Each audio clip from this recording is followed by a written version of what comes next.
6ನೇ ತರಗತಿ ಸಮಾಜ ವಿಜ್ಞಾನ ಅಧ್ಯಾಯ 18 ರಾಜ್ಯ ನೀತಿ ನಿರ್ದೇಶಕ ತತ್ವಗಳು ಪ್ರಶ್ನೋತ್ತರ.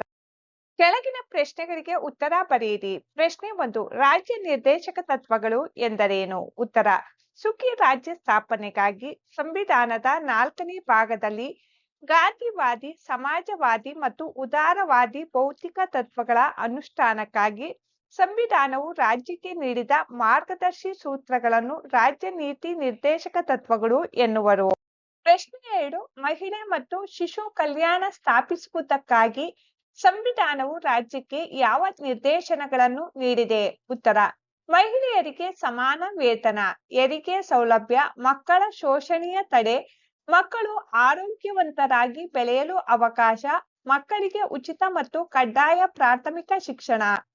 ಪ್ರಶ್ನೆ 3. ರಾಜ್ಯ ನೀತಿ ನಿರ್ದೇಶಕ ತತ್ವಗಳು ಕೃಷಿ ಮತ್ತು ಪಶು ಸಂಗೋಪನೆಗೆ ಒತ್ತು ನೀಡಿರುವ ಉದ್ದೇಶವೇನು? ಉತ್ತರ: ರಾಜ್ಯವು ಕೃಷಿಯನ್ನು ಮತ್ತು ಪಶು ಸಂಗೋಪನೆಯನ್ನು ಆಧುನಿಕ ಮತ್ತು ವೈಜ್ಞಾನಿಕ ರೀತಿಯಲ್ಲಿ ಸಂಘಟನೆಗೊಳಿಸುವುದಕ್ಕೆ ಪ್ರಯತ್ನಿಸತಕ್ಕದ್ದು ಮತ್ತು ವಿಶೇಷವಾಗಿ ಪಶು ತಳಿಗಳನ್ನು ಸಂರಕ್ಷಿಸಿ ಉತ್ತಮಗೊಳಿಸುವುದಕ್ಕಾಗಿ ಹಸುಗಳ ಮತ್ತು ಕರುಗಳ ಹಾಗೂ ಇತರ ಹಾಲು ಕೊಡುವ ಮತ್ತು ಭಾರ ಎಳೆಯುವ ದನಕರುಗಳ ವಧೆಯನ್ನು ನಿಷೇಧಿಸುವುದಕ್ಕಾಗಿ ಕ್ರಮ ಕೈಗೊಳ್ಳತಕ್ಕದ್ದು ಎಂದು ಸಂವಿಧಾನದಲ್ಲಿ ನಿರ್ದೇಶಿಸಲಾಗಿದೆ. ಪ್ರಶ್ನೆ 5. ಮದ್ಯಪಾನ ನಿಷೇಧವನ್ನು ಜಾರಿಗೆ ತರಲು ರಾಜ್ಯಕ್ಕೆ ನಿರ್ದೇಶನವನ್ನು ಏಕೆ ನೀಡಲಾಗಿದೆ? ಉತ್ತರ: ಮದ್ಯಪಾನದಿಂದ ಆರೋಗ್ಯ ಕೆಡುತ್ತದೆ, ಕುಟುಂಬದ ಆರ್ಥಿಕ ಸ್ಥಿತಿ ಹದಗೆಡುತ್ತದೆ, ಮಕ್ಕಳ ಮಹಿಳೆಯರ ಶೋಷಣೆ ಹೆಚ್ಚುತ್ತದೆ, ಅಪರಾಧಗಳು ಹೆಚ್ಚುತ್ತದೆ. ಇದಕ್ಕಾಗಿ ನಮ್ಮ ಸಂವಿಧಾನವು ಮದ್ಯಪಾನ ನಿಷೇಧವನ್ನು ಜಾರಿಗೆ ತರುವಂತೆ ರಾಜ್ಯ ಸರ್ಕಾರಗಳಿಗೆ ನಿರ್ದೇಶನ ನೀಡಿದೆ. ಗುಂಪಿನಲ್ಲಿ ಚರ್ಚಿಸಿ ಉತ್ತರಿಸಿ. ಪ್ರಶ್ನೆ 1. ದುರ್ಬಲರಿಗೆ ಸಾಮಾಜಿಕ ನ್ಯಾಯ. ದುರ್ಬಲರಿಗೆ ಜೀವನಾಧಾರ ನೀಡುವುದು, ಅವರ ಆರ್ಥಿಕ ಶೋಷಣೆ ನಿವಾರಣೆ, ಶೈಕ್ಷಣಿಕ ಮತ್ತು ಆರ್ಥಿಕ ಅಭಿವೃದ್ಧಿ, ಅವರಿಗೆ ಕಾನೂನಿನ ಉಚಿತ ನೆರವು. 2. ಮದ್ಯಪಾನ ನಿಷೇಧ. ಮದ್ಯಪಾನದಿಂದ ಆರೋಗ್ಯ ಕೆಡುತ್ತದೆ, ಕುಟುಂಬದ ಆರ್ಥಿಕ ಸ್ಥಿತಿ ಹದಗೆಡುತ್ತದೆ, ಮಕ್ಕಳು ಮತ್ತು ಮಹಿಳೆಯರ ಶೋಷಣೆ ಹೆಚ್ಚುತ್ತದೆ. ಇದಕ್ಕಾಗಿ ಮದ್ಯಪಾನ ನಿಷೇಧಿಸಲಾಗಿದೆ. 3. ಐತಿಹಾಸಿಕ ಸ್ಮಾರಕಗಳ ರಕ್ಷಣೆ.